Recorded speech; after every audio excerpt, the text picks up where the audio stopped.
أهلا بيكم في وصفة جديدة من وصفات هافنز كيتشن بالعربي. النهاردة هنعمل وصفة البيتزا مافن أو كاب كيك البيتزا. وصفة بسيطة ولذيذة جدا، وكمان تنفع للي عامل كيتو دايت. يلا بينا نبتدي. هنحتاج بيضة بدرجة حرارة الغرفة، جبنة شيدر مبشورة، طحينة، خل، تونة،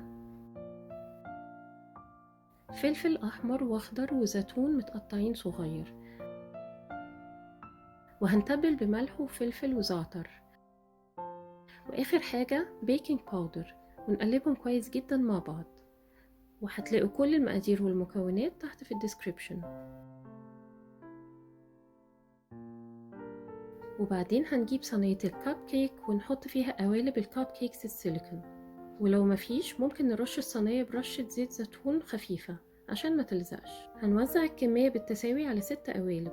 ودلوقتي في فرن متسخن من قبل كده على 180 هنحط الصينية في الرف الوسطاني لمدة 20 ل 25 دقيقة. وبس خلاص، خلصت وصفتنا النهاردة. وطبعا بدل التونة ممكن نحط بسطرمة، سوسيس، أنشوجة، أو أي كولد كاتس تحبوها.